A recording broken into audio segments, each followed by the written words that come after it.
अस्सलाम वालेकुम, मैं आपकी मेज़बान कंज़ा अल्ताफ और आप देख रहे हैं programme Talk Forum only on Metro One News. नाजरीन, बीइंग अ ह्यूमन बीइंग या मैं नेशन वाइड कहूँ तो इंसान के कुछ बुनियादी हुकूक हैं, कुछ ऐसे राइट्स हैं जो उसकी बेसिक नीड्स हैं। जैसे कि अगर मैं कहूँ कि अगर एक इंसान दुनिया में आता है तो उसके कुछ मसाइल ऐसे होते हैं कि जो उसको ओवरकम करने ही पड़ते हैं, जैसा कि रोज़गार, तालीम और सेहत। लेकिन अगर हम बात करें इन तीनों मसाइल में से सबसे बड़ा जो इशू होता है वो होता है सेहत का, क्योंकि सेहत ऐसी बेसिक नीड है कि जिसके बगैर आपके लिए ना तालीम पॉसिबल है और ना रोज़गार पॉसिबल है। सेहत पर बहुत सारे इदारे काम करते रहे, लेकिन मैंने एक चीज़ देखी कि जब इंसान बीमार होता है तो उसको सबसे ज़्यादा एक चीज़ ये प्रॉब्लम उसके लिए क्रिएट होती है कि मैं अब हॉस्पिटलाइजेशन की तरफ अगर जाऊं या अगर मैं क्लिनिक की तरफ जाऊं तो मुझे जाहिर सी बात एक हैवी अमाउंट इन्वेस्ट करनी पड़ेगी, जो कि हर इंसान के लिए आसान नहीं, क्योंकि लोअर मिडिल क्लास और lower class, not middle class, lower middle class की मैं बात कर रही हूँ और लोअर क्लास की बात कर रही हूँ, उनके लिए बहुत हैवी बजट होता है। कहना चाहिए कि इट्स इम्पॉसिबल टू सर्वाइव कि भाई मैं कैसे करूं ये काम, मैं किस तरह से इसको बेयर करूंगा ये अखराजात। तो उसमें इंसान फिर सोचता है कि यार अगर गवर्नमेंट हॉस्पिटल्स हों तो वहाँ पर अखराजात बहुत कम हो जाएंगे। लेकिन बदकिस्मती कराची वालों की कि गवर्नमेंत हॉस्पिटल्स का हालात ऐसे मतलब बदहाली का शिकार है कि लोग बड़े परेशान हुए। लेकिन अगर मैं देखूँ कि कुछ ऐसे सरपरस्त जिन्होंने जब गवर्नमेंट हॉस्पिटल्स की तरफ रुख किया और आके उसको संभाला तो वहाँ उन्होंने काम करके दिखाया, वहाँ उन्होंने उसकी बेहतरी पर बहुत सारी ऐसी पॉजिटिव इम्प्लीमेंट्स किए कि जिससे रिजल्ट निकले और वो हॉस्पिटल नज़र आया कि ये किस तरह आगे उसमें बेहतरी आई है, वहाँ पर अरेंजमेंट्स बेहतर हुई हैं। तो अगर हम बात कर रहे हैं तो फिर इसमें एक नाम बड़ा सरे फहरिस्त है जिसे मैंने ख़ुद भी विज़िट किया हॉस्पिटल को और जाके देखा। तो मैं कुछ सालों पहले से अगर कंपैरिजन करूं तो आज वो कदरे बेहतर है। बहुत लिमिटेड रिसोर्सेज के बावजूद वहाँ पर काम हो रहा है। तो मैं किसी और हॉस्पिटल की बात नहीं कर रही, बेसिकली मैं बात कर रही हूँ सिंध गवर्नमेंट हॉस्पिटल लियाकताबाद की, जिसका चार्ज जब संभाला डॉक्टर अतीकुर रहमान साहब ने, जो कि वहाँ के मेडिकल सुपरिटेंडेंट हैं। तो उन्होंने वहाँ का नक्शा बदला, उन्होंने वहाँ पर बहुत सारे ऐसे काम किए कि जिससे हॉस्पिटल में पॉजिटिव चेंज आए। तो मैंने सोचा कि यार क्यों ना भाई उन्हीं को गेस्ट बुलाया जाए और उनसे बात की जाए और पूछा जाए कि भाई ये सजेशंस थोड़ी सी आप ऑन एयर बैठ के भी दें ताकि बाकी हॉस्पिटल्स की भी हालत कुछ बेहतर हो सके। तो आज हमारे गेस्ट हैं one and only doctor Atiqur Rahman साहब। अस्सलाम वालेकुम सर। वालेकुम सलाम। कैसे हैं सर आप? अल्हम्दुलिल्लाह। सबसे पहले तो सर आपका बहुत शुक्रिया, आपने कीमती वक्त में से अपना वक्त निकाला, क्योंकि मैं मजबूर हो गई थी कि मैं आपको यहाँ बुलाऊं। जब मैंने हॉस्पिटल, क्योंकि मैं उस हॉस्पिटल को पहले से भी मैंने देखा हुआ है और वहाँ पर जो लिमिटेड रिसोर्सेज थी या जो सूरत हाल थी, आपके आने से वो चेंज हुई। मतलब ऐसा क्या किया आपने? एक्चुअली मैं आपको बताऊं कि जब मैं अगस्त 2023 में मैं यहाँ मेरी पोस्टिंग हुई तो मैं कंडीशन पहले दिन ही मुझे ऐसा लगा कि इसको चेंज करने की ज़रूरत है। बिल्कुल। क्योंकि जब मैं गाड़ी इंटर कर रहा था अपनी पार्किंग में तो मैं गाड़ी खड़ी करने की भी जगह नहीं थी उधर। डॉक्टर्स की गाड़ियाँ, एम्बुलेंसेज, रिक्शा, मोटरसाइकिलें, तो पेशेंट को आने में भी दुश्वारी कि अगर कोई इमरजेंसी में कोई एम्बुलेंस आ जाए तो वो कैसे अंदर जाए। तो पहले मैंने स्टेप लिया, पहले इन गाड़ियों को सबों को पार्किंग मैंने इनकी पुल के नीचे अलॉट करवाई, जहाँ पे डॉक्टरों की भी और मेरे स्टाफ की भी बाइक्स अब वहीं पे वो पार्क होती है। फिर उसके बाद फिर मैंने इसके ऊपर फोकस किया सफाई पे। फर्स्ट ऑफ ऑल मैंने इसके ऊपर सफाई के ऊपर फोकस किया। इसके अंडरग्राउंड और ओवरहेड जो हमारे टैंक थे वो मैंने इनके साफ करवाए पहले, क्योंकि ये 20-20 साल से ये साफ नहीं हुए थे। गॉड, 20 साल बहुत लंबा टाइम था और ये बिल्कुल सफाई नहीं थी और बड़ी मतलब काफ़ी मेहनत करनी पड़ी उसके ऊपर सफाई पे भी। फिर उसके बाद हमने कोशिश की इसके ऊपर कि किसी मशीनरी इक्विपमेंट पे काम किया जाए। जी। जो मैंने देखा कि टावर है जो लेप्रोस्कोपिक सर्जरी का, जिसमें पित्ते का ऑपरेशन होता है या आपके जो हर्निया का ऑपरेशन होता है, उसके लिए जी आपका ये बंद था, बिल्कुल ही आपका टावर ही बंद पड़े थे।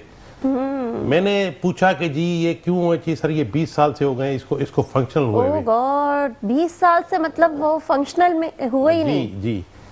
मैंने फिर उस टॉवर को भी बनवाया, फिर उसकी जो उसके लेंसेज और जो भी उसकी मशीन की ज़रूरत थी उसको मैं लेकर आया, सारा उसको इक्विप किया। अब माशाल्लाह अल्हम्दुलिल्लाह मैं तकरीबन नहीं कह रहा हूँ तो मैं 125 से ज़्यादा पित्ते के जो ऑपरेशन है जिनमें पथरियाँ होती हैं, हम लैपकोली वो उसको कहते हैं, जी, मैं वो ऑपरेशन करवा चुका हूँ 125 से ज़्यादा। ये तो बहुत बड़ा अचीवमेंट है। उसके बाद जी फिर मैंने गायनी के ऊपर फोकस किया। गायनी के लेबर रूम को हमने अच्छा बनाया। मैंने ओटीज जो है वो मेरे ऊपर बिल्कुल ही खंडरात थी, बिल्कुल ही वो जो ऐसे ही है सर, मैंने खुद देखी हुई है। आपने देखी हुई है, वो भी मैंने सारी रेनोवेट की है, सारा उसको मैंने फंक्शनल कर दिया। उसके अलावा मैंने यहाँ पे अभी रिसेंटली सियाम जो आर्थोपेडिक में एक मशीन होती है उसको मैंने बनवाया। एक्सरे मशीन इमरजेंसी के लिए मैंने बनवाई है। मैंने अपने पैसों से खुद ही ईसीजी मशीन मैंने कार्डियोलॉजी डिपार्टमेंट में लेकर दी। सर ये तो बड़ा अचीवमेंट है।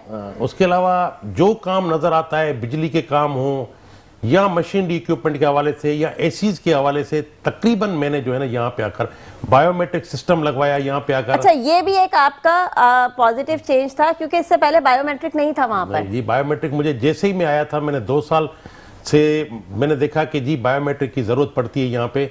मैंने 2 मशीनें बायोमेट्रिक की भी वहाँ लगवाई, जो डेली 24 आवर जो रोटेशन में जो हमारे जो डॉक्टर्स हैं या स्टाफ है वो उसको बायोमेट्रिक पे करता है। तो ये तो बहुत बड़ी बात है क्योंकि आपने सिस्टम को चेंज किया बेसिकली, क्योंकि जब सिस्टम पॉजिटिव होता है ना तो चीज़ें ऑटोमेटिकली अच्छी होनी शुरू हो जाती हैं। सर मैं आपसे एक चीज़ और ये पूछना चाहूँगी कि देखें ऐसे बहुत से और भी गवर्नमेंट हॉस्पिटल हैं, बेसिक जो कहना चाहिए कि एक्सपर्टीज या ऐसी क्या क्वालिटीज हों एक मेडिकल सुपरिटेंडेंट में कि जो हॉस्पिटल को बेहतर कर सके? Leadership first of all. बिल्कुल। अगर आप में लीडरशिप है और ओनरशिप है तो आप हर चीज को बेहतर कर सकते हैं। ऐसे ही आप सर। जब तक उसको ओन नहीं करेंगे और उसमें लीडरशिप की आप में क्वालिटीज नहीं होंगी तो आप उसको रन नहीं कर सकते। फिर आप वो जो है ना हालात के वजह से फिर इस वजह से फिर आप मार खाएंगे। बस फिर आप आएंगे और जाएंगे, आएंगे और जाएंगे। क्योंकि सर आपने जो बात की ना ओन करना, ये बहुत इंपॉर्टेंट बात है क्योंकि लोग आते हैं ओन नहीं करते, वो कहते हैं अब हम इसको क्या करें, इसको क्या बेहतरी की तरफ लेके जाएं। अच्छा, क्योंकि गवर्नमेंट हॉस्पिटल में लोगों का रुझान इसलिए ज़्यादा होता है कि बहुत मतलब फ्री ऑफ कॉस्ट एक तरह से वहाँ पर उनकी ट्रीटमेंट्स हो जाती हैं।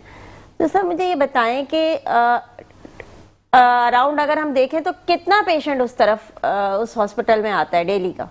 मैं आपको एक बात बता दूं कि आप सोराब रोड से लेकर और चले जाएं बिल्कुल सिविल से बीच के दरमियान में कोई भी आपको गवर्नमेंट हॉस्पिटल नहीं ऐसे ही मिलेगी। है सर। सिर्फ लियाकताबाद हॉस्पिटल आपको मिलेगी और मैं तकरीबन ये मोर देन 40 लाख से भी ज्यादा जो पॉपुलेशन है उसको ये कवर कर रही है हॉस्पिटल। क्या बात है सर, जबरदस्त। और उसकी बात ये मैं आपको बता दूं, कम से कम डेली की हमारे पास 4000 की डेली 24/7 हमारे पास ओपीडी है। ओपीडी, ओके, अच्छा सर ये बहुत बड़ा फिगर है। जी बहुत बड़ा फिगर है। और ये आप महीने पे चले जाए तो 1,20,000, अगर आप 4 मतलब हफ्ते भी निकाल ले, संडे निकाल ले तो तकरीबन 1 लाख हम पेशेंट को हर महीने देख रहे हैं।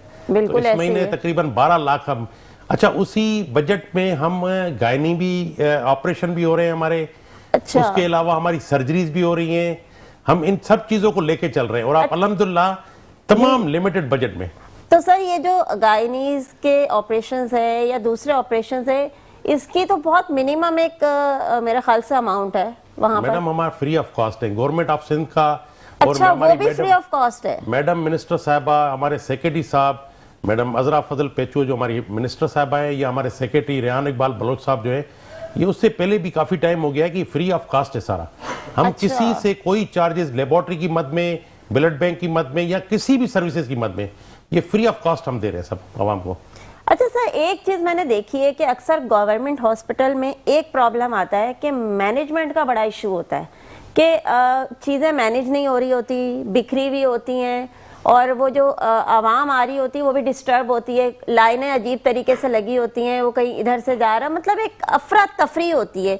मैंने जब कल विजिट किया तो मैंने देखा वहाँ ये सिस्टम नहीं था। मैडम बात ये है कि देखिए, आप जब एक सिस्टम को बना लेते हैं ना तो फिर वो ऑटोमेटिकली वो चीज़ें रन करना शुरू हो जाती हैं। आप एक सिस्टम को सेट कर दें। अब जैसे मैं आया था तो मेरे तकरीबन 1 महीने के बाद हमारे साबका सीएम जो केयर टेकर थे मकबूल बाकर साहब, उन्होंने मुझे विजिट किया था। अच्छा। और अल्हम्दुलिल्लाह वो सारा मेरा जो काम देखकर, और हालांकि मुझे तब 1 महीना ही हुआ था, और बड़ा सेटिस्फाई होकर गए थे और मुझे उन्होंने बड़ा अप्रिशिएट किया था। उसके साथ हमारे सेक्रेटरी साहब भी थे, उन्होंने भी बड़ा अप्रिशिएट किया था। तो आप जब सिस्टम सेट कर लेते हो ना, तो फिर आप जैसे ऑटो पे हो जाता है वो सारा सिस्टम। बिल्कुल सही। मेरे जो लोग हैं, मेरे एएमएस है, मेरे डीएमएस है, जो भी मेरी टीम है ना, वो भी उस चीज़ों को मॉनिटर कर रही होती है कि क्या सिस्टम हो रहा है। मेरे साथ जो भी मेरा सारा स्टाफ है ऑफिस का, वो सारा इन चीज़ों को मेंटेन कर रहा होता है, देख रहा होता है। बिल्कुल। नहीं, ये चीज़ें तो सर वहाँ पे नज़र आ रही है, सफाई भी बिल्कुल प्रॉपर नज़र आती है, क्योंकि एक्चुअली वो मेरे एरिया से भी करीब था, तो मैंने इसे बहुत दफ़ा देखा है। इसलिए मैं बहुत वो कहते हैं ना, वसूख से ये बात कह रही हूँ कि बहुत बेहतरी है। लेकिन एक चीज़ सर मैं आपसे ये पूछना चाहूँगी कि एमरजेंसी में जब पेशेंट आते हैं, ये मैं कुछ टाइम पहले की बात आपसे पूछ रही हूँ कि उस वक्त ये होता था, एमरजेंसी पेशेंट आते थे उसको हमेशा रेफर कर दिया जाता था कहीं और, यहाँ लेते नहीं थे। अभी रिसेंटली मुझे नहीं पता क्या सिचुएशन है, तो इस पर भी थोड़ी सी रोशनी डालें कि अब वहाँ पर ऐसी क्या फैसिलिटीज़ हैं, क्योंकि एक्सीडेंटल केस है या कुछ है तो आपको पता है सिविल जाने के लिए एक बहुत लंबा डिस्टेंस कवर करना पड़ता है। मैडम, अभी रिसेंटली हमारी पिछले बजट के सेशन से पहले चीफ सेक्रेटरी साहब से भी मीटिंग हुई थी, तो उन्होंने कहा था कि हम आपको इमरजेंसी जो है ना बहुत वेल इक्विप्ड बना के देंगे और उस पर काम हो भी रहा है। ये कराची की जो भी हॉस्पिटल्स हैं उनमें इमरजेंसीज जो है अच्छी इक्विप्ड, और उसके साथ मैंने उनको खास तौर पे ये बात भी की थी कि सर मैन पावर भी दीजिएगा, क्योंकि जब मैन पावर आपके पास होगा, आपके पास इवनिंग में और नाइट में भी सर्जन्स होंगे ना, तो ये आपकी रेफरिंग खत्म हो जाएगी, क्योंकि हम वो वहीं पे केस को हैंडल करेंगे। तो इस पे भी हमने कहा हुआ है, हालांकि मेरे पास ट्रामा सेंटर बना हुआ है पूरा, ये बिल्डिंग जिसमें हमारी ऑफिस बनी हुई है ये पूरा ट्रामा सेंटर है। अच्छा। तो इसमें क्या है कि अभी तक हमें एसएनई इसकी मंजूर नहीं हुई। तो जब एसएनई नहीं होगी तो बजट नहीं होगी, तो आप उसी रिसोर्सेज पे जो पहले आपका पास स्टाफ है उसी में अगर आप चला रहे हो तो फिर वो हमें इतना, इसमें तो ओटी भी बननी चाहिए, आर्थोपेडिक सर्जन भी होना चाहिए, जनरल सर्जन भी होना चाहिए, तो आप फुली इक्विप्ड हो जाओगे। एनेस्थेटिस्ट भी होना चाहिए दोनों टाइम ड्यूटियों में, तो आपको फिर जो है ना, सुबह को तो वैसे ही है, लेकिन फिर आपका इवनिंग और नाइट में भी आपको फिर जो है ये मतलब 24 घंटे एक सर्विस, एग्जैक्टली सर्विसेज, जैसे सिविल हॉस्पिटल है, ट्रामा सेंटर है या जेपीएमसी है, तो इन्हों में ये चीजें अवेलेबल है, तो ये इनको अवेलेबल है तो वो कर रहे हैं। हमारे पास ये चीजें नहीं है तो हम इसलिए फिर रेफर कर रहे हैं। नहीं, बहुत काबिल सताइश बात है सर, बहुत पॉजिटिव चेंज आया है। इसी गुफ्तगू को हम मजीद आगे बढ़ाएंगे और बहुत सारी इन्फॉर्मेशन और आपसे शेयर करेंगे हॉस्पिटल के हवाले से, लेकिन यहाँ वक्त हुआ एक छोटे से ब्रेक का, मिलते हैं ब्रेक के बाद। शॉर्ट ब्रेक, हम ब्रेक से आ चुके हैं और बड़ी मजे की गुफ्तगू चल रही थी। मैं यहाँ आपको एक चीज, अच्छा मैं आपको एक बात बताऊँ, डॉक्टर साहब को मेरी यहाँ पे जो बुलाने की बेसिक वजह थी ना, वो ये थी, हम इनसे मिले और हम एक रैंडमली एक मीटिंग थी कि हम गए, कि हमने कहा कि चलो हम डॉक्टर साहब से हमें काम था, हम वहाँ पे गए। लेकिन जब हमने जाके वहाँ का सिनेरियो देखा तो हम डॉक्टर साहब से कहा, डॉक्टर साहब हमें नहीं पता, आपको आना पड़ेगा, हालांकि बहुत बिजी होते हैं, तो इनकी बड़ी मेहरबानी, उन्होंने टाइम निकाला। और उसकी वजह ये है कि मैं ये चाहती हूँ, क्योंकि मेरे प्रोग्राम में मेरी हमेशा कोशिश होती है कि देखें हमारे माशरे में बहुत सारी पॉजिटिव चीज़ें भी हैं, उनको भी तो हमें सामने लाना है ना। हम खुद अपने मुल्क का, अपने मुल्क के सिस्टम का, अपने मुल्क की चीज़ों का अगर मजाक बनाएंगे तो ये पॉजिटिव चीज़ें कहीं पीछे छुपी रह जाएंगी। हमें इन्हें हाईलाइट करना है, इन्हें दिखाना है लोगों को कि हम यहाँ ये अच्छा भी कर रहे हैं, इसे भी देखें आप। तो ये एक बेसिक वजह थी जो मैं डॉक्टर साहब को यहाँ पे बुलाया। डॉक्टर साहब, मैं एक 2024 में एक हादसा पेश आया सिंध गवर्नमेंट हॉस्पिटल में, उसमें कुछ लोग शहीद भी हुए। तो उस हादसे की एक बेसिक मतलब वजह हुई क्या थी, किस तरह हादसा हुआ, और लेकिन इसमें जो मैं लोगों को बताना चाहूँ, मुझे तो पता है, लोगों को पता चलना चाहिए कि जो लोग शहीद हुए थे, आपने उनके घर वालों को बाकायदा कंपनसेशन दिलवाया था गवर्नमेंट से, तो वो थोड़ा सा आप मुझे ब्रीफ कीजिएगा। संडे का दिन था, 2024 फरवरी का महीना था, 10 तारीख थी। इत्तफाक से मैं भी कहीं घर से बाहर निकला हुआ था तो मुझे कॉल की मेरे आरएमओ ने कि सर आग लग गई है। मैंने समझा मजाक कर रहा है, पर मैंने फिर थोड़ा सीरियस लिया उस बात को। तो फिर मैं आया हॉस्पिटल की तरफ भागता हुआ, तो मेरे 7 लोग जो है उस टाइम में सख्त इंजर्ड थे। अच्छा। सख्त इंजर्ड थे। उनको हमने पहले तो सिविल हॉस्पिटल के बर्न्स वार्ड में उनको हमने शिफ्ट करवाया, लेकिन जो हमारे जो थे बेचारे एम्प्लॉइज, उनके जो फैमिली थे वो सेटिस्फाई नहीं हुए। उन्होंने कहा नहीं सर, हमें किसी प्राइवेट, फिर मैं पटेल हॉस्पिटल में ये मैं क्रेडिट दूंगा, हमारे एक्स मिनिस्टर थे केयर टेकर डॉक्टर साद जमाल साहब, जी, साद न्याज साहब, उन्होंने मुझे बड़ी हेल्प की उस टाइम पे। उनका सारा इलाज जो जहाँ तक कर सके हम, उन्होंने हमारी हेल्प की। और उन्होंने फिर भी 5 लोग हमारे इस दुनिया से चले गए और 2 जख्मी हुए। उन फैमिलीज का बड़ा दुख था मुझे कि जी वो सारे सोर्स ऑफ इनकम जो थे वो एक अकेले वही लोग थे। बिल्कुल ऐसे ही है। फिर जी वो गवर्नमेंट को मैंने लिखा कि जी इनको कंपनसेशन दिया जाए। तो हमारे जो एक्स मिनिस्टर थे हेल्थ, साद नियाज साहब, उनकी बड़ी मेहरबानी थी। उन्होंने जी 50-50 लाख रुपए एक एक को, और जो जख्मी हुए थे उनको 25-25 लाख रुपए मंजूर करके गए थे। फिर वो चले गए। फिर ये हमारी ये गवर्नमेंट आ गई तो मैडम मिनिस्टर साहबा के हाथ से मैंने उन फैमिलीज को 50-50 लाख रुपए पर ईच फैमिलीज को मैंने दिलवाए। बड़ी बात और है जो इंजर्ड थे उनको 25-25 लाख रुपए। लेकिन ये बड़ी बात है कि उनको मिले, क्योंकि ऐसा होता नहीं है। अच्छा, वही बात आगे सर, आपने कहा कि मैंने ऑन किया, आपने उनकी तकलीफ को समझा, अंडरस्टैंड किया और उनके लिए कोशिश की, तो उसका रिजल्ट निकला ये। देखिए वो भी हमारे एम्प्लॉय थे, एक हमारे साथी थे, हमारे साथ काम करने वाले थे। अब एक ट्रेजेडी किसी के साथ भी हो सकती है और इत्तेफाक से वो बेचारे बिल्कुल, हादसा तो नॉर्मल है, जिंदगी लेकिन का अब देखिए हिस्सा उनकी है। फैमिली सफर कर रही थी, छोटे छोटे बच्चे थे। तो ये देखें कि कोई भी इंसान हो तो उनको भी ये होता है कि जी ये इनके लिए कुछ किया जाए। हमने जो जब तक वो पैसे मिले उसके दरमियान भी हमने जो हमारे डॉक्टरों ने डोनेशन किया था तो हमने उनके घर को वो 3 महीने तक भी हमने उनके घर को ये। अच्छा, बहुत बड़ी बात है सर ये तो। मतलब मैं ये कहूँगी कि अगर हॉस्पिटल की मैनेजमेंट ऐसी हो जाए तो मेरे ख्याल से प्राइवेट हॉस्पिटल की कमर जल्दी टूट सकती है। अगर हमारे ये कुछ गवर्नमेंट हॉस्पिटल अपने पैरों पे खड़े हो जाएं तो क्या जरूरत है। इंशाल्लाह मैं आपको बताऊं कि ये मिनिस्टर साहबा हमारी जो बैठी हुई हैं अभी, मैडम अजरा फजल पे, जो इनकी बड़ी मेहनत है, ये भी हॉस्पिटल्स के ऊपर फोकस किया हुआ है। और उसके अलावा हमारे सेक्रेटरी साहब भी है, इनका भी बड़ा फोकस है हॉस्पिटल को स्ट्रेंथन करने में। और इंशाल्लाह आप देखेंगे कुछ अरसे के बाद आपको ये हॉस्पिटल आपको और अच्छे बेहतर नजर आएंगे। जबरदस्त सर, ये तो बहुत अच्छी बात है। अच्छा सर, एक मैंने देखा है संडे वाले दिन वहां लगता है बाजार, तो थोड़ा सा प्रॉब्लम होता है हॉस्पिटल की तरफ जाने के लिए। तो इस पे सिस्टम, क्योंकि जाहिर है ये अंदर तो नहीं है कि हॉस्पिटल के आप जाहिर अथॉरिटी में नहीं आता, लेकिन गवर्नमेंट ने कुछ इस सिलसिले में कुछ सपोर्ट दिखाई। मैंने बहुत दफा लिखा है डीसी साहब को भी और ऊपर भी सेक्रेटरी साहब को भी लिखा है कि ये बर्ड मार्केट जो लगती है इतवार को, ये हमें डिस्टर्ब करती है हमारे पेशेंट के आने जाने के लिए। और मैंने ये चीफ सेक्रेटरी साहब की मीटिंग में भी ये बात कही थी और चीफ सेक्रेटरी साहब ने डायरेक्टिव्स दिए थे डीसी साहब को कि जी ये नहीं लगनी चाहिए। लेकिन अब यहाँ पे क्या है कि ये इतने लोग आ जाते हैं कि शायद या तो उनसे कंट्रोल नहीं हो रहे या क्या।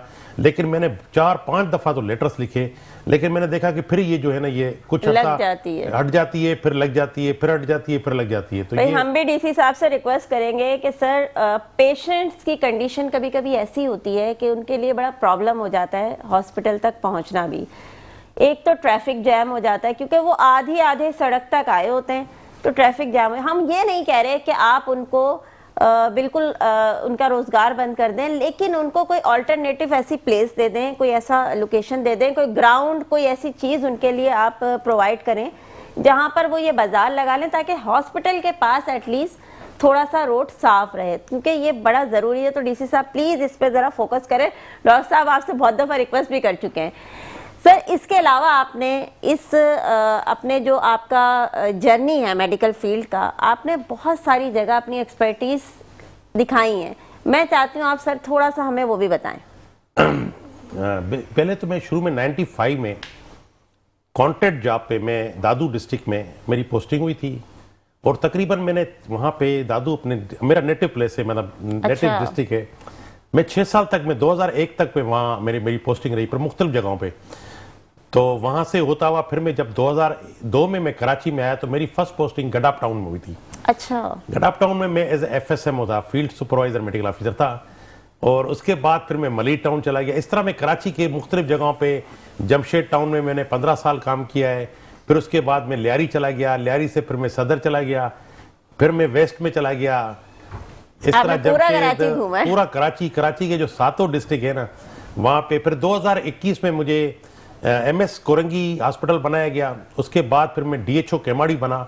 और ये फर्स्ट आप थे वो? जी, आई एम द फर्स्ट। उससे पहले कोई नहीं था? उससे पहले 2 ग्रेड 20 के डॉक्टर साहब आए थे, लेकिन वो फंक्शनल नहीं कर सके थे उस डिस्ट्रिक्ट को। उसकी SNE और उसकी जो भी बजटिंग थी वो उसको यूटिलाइज ही नहीं कर सके थे। वो आए, वो बेचारे बैठ के फिर चले गए, तो वो फंक्शन नहीं कर सके। तो मैं पहला डीएचओ हूँ जिसने उस डिस्ट्रिक्ट को फंक्शन किया। अच्छा, ये बड़ी बात है सर, क्योंकि इस तरह के एरियाज में ना बहुत प्रॉब्लम होती है लोगों को। अच्छा सर, आपको ऐसा लगता है कि हमें मजीद इस तरह के हॉस्पिटल्स की कराची में जरूरत है? मैडम बहुत जरूरत भी है और दूसरे काम भी है। कुछ के ऊपर एसएनईज पे भी काम हो रहा है। हॉस्पिटल की बन गई है, बिल्डिंगें बन गई है। सुरजानी चले जाएं, आप मंगोपीर में चले जाएं, या आपका बहुत सारी ऐसी हॉस्पिटल है जहां बन चुकी हैं, अभी उनकी बिल्डिंगें भी बन गई हैं।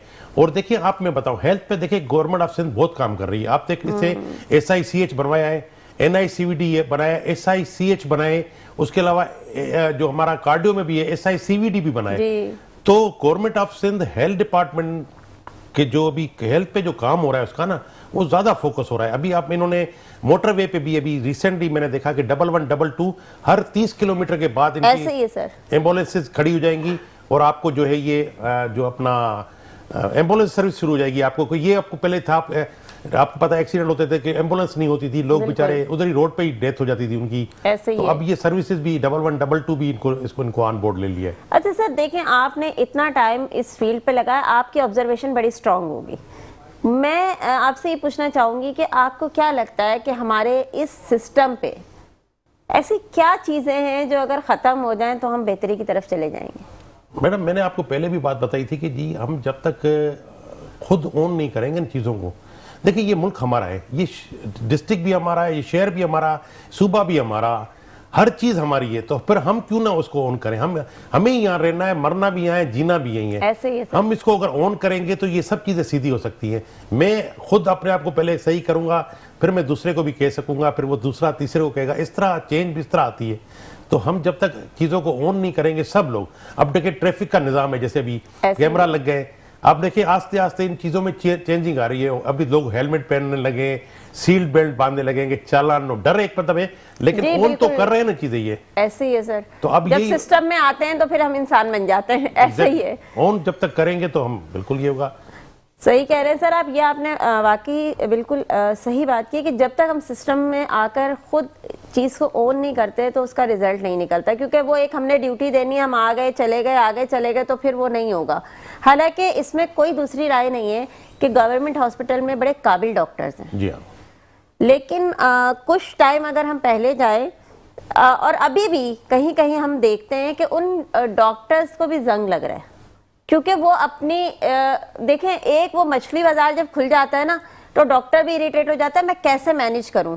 मैंने ऐसे मैं अभी नाम नहीं ले सकती, ऐसा हॉस्पिटल भी देखा है जहां पर इतना क्राउड होता है सर कि डॉक्टर बेचारा खुद परेशान हो जाता है, मैंने किसको देखना है किसको नहीं देखना, और वो लाइन भी नहीं होती, वो पूरा एक जमे गफीर एक जमा होता है। मैडम मसला क्या है कि दुनिया में सिस्टम बना हुआ है कि एक डॉक्टर को 20 से 25 मरीज अगर मिसाल देखने हैं जी, तो हमारे पास एक डॉक्टर को 100 से 150 200, तो वो फिर यही देखेगा कि वो सही तरह टाइम नहीं दे सकेगा आपके पेशेंट को। आपको फिर यही होगा कि वो खुद भी ओवर बर्डन हो जाएगा। तो फिर वो ओवर बर्डन हो जाएगा तो फिर वो आपको पता है कि क्योंकि सर हॉस्पिटल की तादाद कम है कराची की पॉपुलेशन के हिसाब से, तादाद भी बिल्कुल कम है, लेकिन हमारे पास क्या है कि हमने जब है ना ये प्राइवेट सेक्टर जो है ना ये ज्यादा हमसे ज्यादा वो जो वो बन गया है यहाँ। अच्छा, प्राइवेट सेक्टर में जरूर पेशेंट जाता है, लेकिन वो बेचारे की मजबूरी है। प्राइवेट सेक्टर आप यकीन करें कपड़े उतार लेते हैं, मतलब इतने एक्सपेंसिव होते हैं कि वहाँ कोई आपने टेस्ट करवाना है, अच्छा फिर वो तो कंपलसरी है ना सर, उनको पता है ये रूम टू रूम इसको पेशेंट को भेजना है, आए हो पहले बीपी चेक कराओ, फिर वहाँ पे जाओ ये चेक कराओ, फिर जाओ ये टेस्ट कराओ, फिर जाओ ये टेस्ट कराओ, और वो जब बाहर निकलता है ना तो वो ठीक ठाक एक जिसे कहते हैं ना अपनी इन्वेस्टमेंट कर चुका होता है। उसने सही तो क्या होना है, उसको बेचारे को वैसे हार्ट अटैक आ रहा होता है कि मैं कितने पैसे लगा चुका हूँ। तो अब मैं ऐसे बहुत सारे सर हॉस्पिटल है, लोग ट्रीटमेंट नहीं करवाना चाहते वहाँ पर, क्योंकि लोगों को पता है यहाँ जाएंगे तो पॉसिबल ही नहीं है भाई, हम अफोर्ड नहीं कर सकते बिल्कुल। तो उसमें तो सर ये गवर्नमेंट हॉस्पिटल ही है ना जो उनका सहारा है आखिरी। देखिए गवर्नमेंट हॉस्पिटल है, और दूसरा जो है ना मैं आपको एक बताऊं, गवर्नमेंट ऑफ सिंध ने अपने गवर्नमेंट सर्विस जो एम्प्लॉइज है उनके लिए भी एक इंश्योरेंस बनाया अपने वाया इसके स्टेट लाइफ के थ्रू। अगर अच्छा। कहीं भी कोई बंदा कहीं बीमार हो जाए तो वो इंश्योरेंस 7 लाख रुपए उसको इंश्योरेंस दे रही है। और ये लोगों को ओके। अवेयरनेस नहीं है। हाँ, नहीं है ये सर। अभी रिसेंटली मेरे पास वो स्टेट लाइफ फाइल के लोग आए थे कि सर ये आप अपने लोगों को रजिस्टर करवाएं, और 7 लाख पूरे पाकिस्तान में कहीं भी चाहिए, वो कहीं भी बीमार हो जाए, रोड एक्सीडेंट हो जाए, तो 7 लाख का उसका बीमा जो है हम उसको पेड करेंगे। अच्छा, ये तो जी। बड़ा अच्छा है सर। अच्छा, इंश्योरेंस का तो सर ये है ना कि हमारे मुल्क में अवेयरनेस ही नहीं है, यही बातें हैं कि कुछ चीजें जो है अवेयरनेस, मैंने भी उनको यही बात बोली और थी। अच्छा भी नहीं समझते। आप किसी को बोले इंश्योरेंस तो वो ऐसे मुंह सर बनाएगा कि लेकिन जैसे वो पता देखिए नहीं। गवर्नमेंट ऑफ जो एम्प्लॉइज को जो इंश्योरेंस गवर्नमेंट दे रही है ना, वो तो उस पे तो कोई पेमेंट नहीं देने की ये जरूरत है। इदारा भी गवर्नमेंट का है। एग्जैक्टली बिल्कुल तो वो सही। पेमेंट गवर्नमेंट को देनी नहीं पड़ रही है, गवर्नमेंट आपकी पे करेगी आपको इन केस ऑफ इमरजेंसी में।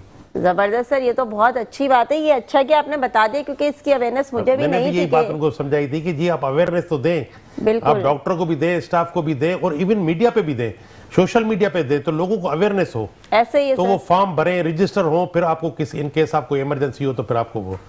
अच्छा सर, ये जो हॉस्पिटल की जब आपने चार्ज संभाला, तो जाहिर सी बात है चैलेंजेस तो बहुत होंगे उस वक्त, तो आपको मुझे ये बताया सिस्टम ने सपोर्ट किया या हर्डल्स आपको खुद चैलेंज फेस करके मतलब उसको कंट्रोल करना पड़ा? ये मैं थोड़ा सा मुझे दोनों मतलब चीज़ों से मुझे हर्डल्स भी आई और मुझे सपोर्ट भी मिली। मैं दोनों बातें करूंगा कि मैंने दोनों चीज़ों को फेस किया। मैंने हर्डल्स भी फेस किए, तो मैंने उनको भी वो क्रॉस किया, और उसके बाद मुझे सपोर्ट भी रही। सही। हाँ, मुझे अच्छा, दोनों। तो मुझे सर ऐसा लगता है कि आपको भी चाहिए कि आप अपना भी एक हॉस्पिटल बना लें। इस बारे में आपने नहीं सोचा थोड़ा सा? मैडम मैं क्योंकि जब आप रिटायरमेंट के बाद आपकी जो एक्सपर्टीज है वो तो कैश होनी चाहिए ना सर। एक्चुअली मैं आपको आज बात बता रहा हूँ कि मेरे फादर भी डॉक्टर थे, अच्छा। और वो 59-60 के ग्रेजुएट थे डो के, और उन्होंने दादू में जाकर अपनी क्लिनिक चलाई थी। तो हमारे पास अभी भी वो जगह है जहाँ पे कुछ अर्सा मैंने मेडिकल सेंटर चलाया हुआ है वहाँ। अच्छा, जबरदस्त। तो मेरे पास ये एक्सपर्टीज मुझे वहां से भी गेन हुई है जब मेरे पास अपना मेडिकल सेंटर था। मतलब हम एक्सपेक्ट कर सकते हैं कि आगे जाके कोई ऐसा हॉस्पिटल देखने को मिल जाए जिसे आप रन कर रहे हो सकता है ये आगे चल के पता चलेगा। देखें जी, सर को हमने सजेशन दी है, क्योंकि जो लीडरशिप क्वालिटी रखता है ना, उसको चाहिए कि वो इस डोमेन को ना छोड़े, ताकि उससे बहुत सारे लोग मुस्तफीद होते हैं। अच्छा, हम इसी बात को आगे कंटिन्यू करेंगे, लेकिन यहाँ वक्त हुआ एक छोटे से ब्रेक का। मिलते हैं छोटे से ब्रेक के बाद। Welcome back after a short break. हम डॉक्टर साहब से बड़े मजे की गुफ्तगू कर रहे हैं। मजे की इसलिए कह रही हूँ कि बड़ा अच्छा सा लग रहा है कि गवर्नमेंट हॉस्पिटल की इतनी फैसिलिटीज के बारे में लोगों को बता के कि आप ताकि फैसिलिटेट हो सकें। अब एक बड़ा इंपॉर्टेंट क्वेश्चन है, क्योंकि आवाम जो है वो ज़्यादा यही जानना चाहेगी, आखिर सिंध गवर्नमेंट हॉस्पिटल में फैसिलिटीज़ कौन कौन सी हैं? हमारे पास medicine, gynae, orthopaedic, general surgery, हमारे पास यूरोलॉजी, डायलिसिस हमारे पास है, फिजियोथेरापी हमारे पास है, ब्लड बैंक हमारे पास है, लेबोरेटरी हमारे पास है, ईएनटी में हमारे पास ओपीडी होती है, हमारे पास साइकेट्री में ओपीडी होती है, हमारे पास डेंटल में ओपीडी होती है, हमारे पास न्यूरो में ओपीडी होती है। उसके अलावा हमारे पास स्किन में ओपीडी होती है। अच्छा, स्किन की भी है? जी, स्किन की भी ओपीडी होती है। हमारे पास टीबी डॉट्स का प्रोग्राम जो है, टीबी प्रोग्राम, वो हमारे पास है। चेस्ट में ओपीडी होती है। वैक्सीनेशन भी हमारे पास है, ईपीआई का। अच्छा। जो बच्चों को वैक्सीन होती है वो सारी वैक्सीनेशन हमारे पास होती है। तो अल्हम्दुलिल्लाह हमारे पास फैसिलिटीज तो बहुत अच्छी है, और हम अच्छे उस लोगों को ट्रीट कर रहे हैं या फैसिलिटेट कर रहे हैं। तो ये तो सर बड़ा अच्छा है, क्योंकि एक सेंट्रल में ऐसा हॉस्पिटल जिसमें सारी फैसिलिटीज हैं, ये तो लोगों के लिए बड़ा एक अच्छा मतलब, क्योंकि वहाँ अगर हम साउथ की तरफ जाए ना, तो वहाँ बहुत एक हॉस्पिटल तो बड़ा है, लेकिन क्राउड भी फिर बहुत ज़्यादा है। मेरे किसी हेड से बात हो रही थी डिपार्टमेंट के मेडिकल के हवाले से ही, तो उन्होंने वो भी एक हॉस्पिटल पे एज अ डायरेक्टर हैं, तो उन्होंने मुझे कहा कि एक्चुअली होता क्या है कि जब बहुत ज़्यादा क्राउड होता है, क्योंकि अक्सर हॉस्पिटल्स में होता है कि ऑपरेशन की डेट दी जाती है, वो महीने बाद नंबर आ रहा होता है। अब वो बेचारा बीमार अभी है और महीने बाद उसका ऑपरेशन है। तो उन्होंने मुझे कहा प्रॉब्लम ये होती है कि ऑपरेशन की भी एक लिमिट होती है कि एक दिन में कितने किए जा सकते हैं। अब जब वहाँ फैसिलिटी पर डे की अगर 3 की है और पेशेंट है 10, तो हाउ दैट पॉसिबल, मुमकिन नहीं होता। तो उन्होंने कहा हमने फिर ये किया, क्योंकि लोग बड़ा वो कहते हैं इरिटेट होते थे, फिर वो कहीं और करा लेते थे, कि हमने ये किया कि मैंने अब अपने स्टाफ से कहा कि आप इनको कैटेगराइज करो कि सीवियर केसेस जो हैं उनको आप पहले कर दो, अगर आपको लग रहा है सीवियर केस है तो उसको आप जल्दी की डेट दे दो, और जो नहीं है सीवियर उसको आप पोस्टपोन कर दो। तो सर इससे मतलब ये प्रॉब्लम जाहिर है यहाँ भी आती होगी, क्योंकि सेंट्रल में तो एक यही है बेसिक जगह। बिल्कुल ऐसे ही हो रहा है जी। हमारे पास भी जब से लैब खोली शुरू हुई तो लोगों का फोकस हमारे पास ज़्यादा होने लगा कि जी हमें तो फिर तो ये सिर्फ सेंट्रल डिस्ट्रिक्ट नहीं पर कराची के दूसरे डिस्ट्रिक्ट, इवन आउट ऑफ मतलब सिटी, बिल्कुल ऐसे ही है सर। वहाँ से भी हमारे दोस्तों की फ़ोन के यार ये ऑपरेट करा दो, यार ये करा दो, तो हमारे पास भी बर्डन बढ़ने लगा। सर आईज जो होते हैं कैटरेक्ट का ऑपरेशन ये भी अवेलेबल है? नहीं जी, हमारे पास इसमें जो है ना, हमारे पास ये चीज़ें, हमारे पास एक ईएनटी के, हमारे पास एक्चुअली बेसिकली हुआ ये कि 5-6 साल पहले हमारे बजट बुक में से कंसल्टेंट की पोस्टें खत्म हो गई। ओके, तो अब जो कंसल्टेंट हमारे पास रिटायर हो रहा है तो उसकी जो पोस्टें, मैंने सेक्रेटरी साहब को ये रिक्वेस्ट की हुई है कि सर हमें ये पोस्टें हमें बहाल करके दी जाए, कि जो भी हमारे पास कंसल्टेंट की पोस्टें जो बजट बुक से चली गई हैं वो हमें फिर वापस दी जाए। तो वो भी इस दफे इंशाल्लाह एसएनई में हमने कोशिश की है कि उनको डालें और फिर ये, क्योंकि ये एक बड़ा कॉमन ऑपरेशन है। जी हाँ, हालांकि मुख्तलिफ ऑर्गेनाइजेशंस ऐसी हैं जो ये फ्री ऑफ कॉस्ट तो खैर नहीं करवाते सर, लेकिन बड़ा मिनिमम बजट पे करवा देते हैं। अगर गवर्नमेंट की तरफ से फैसिलिटी मिल जाए तो इससे बेहतर क्या हो सकता है, क्योंकि वही बात है, अगर किसी एक जगह पर है और पूरा शहर उधर धमक जाए तो फिर तो बहुत मुश्किल हो जाता है ना। अच्छा सर, मैं चाहूँगी कि आपका जो इतने साल का एक्सपीरियंस है, आप इसका हमें एक वो जिसे कहना चाहिए ना, आपने इसका क्या निचोड़ निकाला है? क्या ऐसी आप नहीं आने वाले जो लोग हैं इस फील्ड में, उनको ऐसी क्या सजेशन, क्या एडवाइस करना चाहेंगे कि जिससे वो बेहतर सिस्टम को कर सकें और बेहतरी की तरफ? बात तो ये, जो भी डॉक्टर हमारे पास अभी आ रहे हैं माशाल्लाह बहुत पढ़े लिखे आ रहे हैं, क्योंकि जब ये इनकी एडमिशन होती है ना तो ये भी आपको पता है कि एमडी केट के टेस्ट के थ्रू हो रही है। बिल्कुल ठीक है, ऐसे ही ओपन मेरिट हो गया है, इसमें फिर कंपटीशन बढ़ गया है। तो जो भी आ रहे हैं अभी माशाल्लाह बड़े अच्छे लिखे पढ़े लिखे, और वो एमबीबीएस करने के बाद भी पोस्ट ग्रेजुएशन की तरफ ज्यादा जा रहे हैं। ऐसे ही है सर, बहुत ज्यादा लोग जा रहे हैं। और मेरी हॉस्पिटल में भी ऐसे WMOs या MOs ऐसे भी है जिन्होंने सिर्फ डिग्री ली हुई है FCPS की और उनकी, अच्छा। और वो हैंड MO या WMO या सीनियर WMO या सीनियर MO, लेकिन ऐसे काफी डॉक्टर हैं मेरे पास जो एज ए कंसल्टेंट है, मतलब वैसे प्राइवेटली वो कंसल्टेंट है। बस एक बात ये है कि काम करें, अपने लोगों के लिए करें, सिंसियर होकर करें। ये आपको भी यहीं रहना है, आपको भी ऊपर भी जाना है, मरना भी एक दिन है। तो जो भी आप काम करें ना, कम से कम ये है कि सिंसियर होकर अपने लोगों के साथ करें, जज्बा होना चाहिए, जज्बा होना चाहिए। डॉक्टर साहब ने बड़ी खूबसूरत बात की। आज की जो दो बहुत अच्छे पॉइंट थे, एक तो ये कि आप लीडरशिप क्वालिटी होनी चाहिए, ऑन करना चाहिए आपको, और फिर जज्बा होना चाहिए।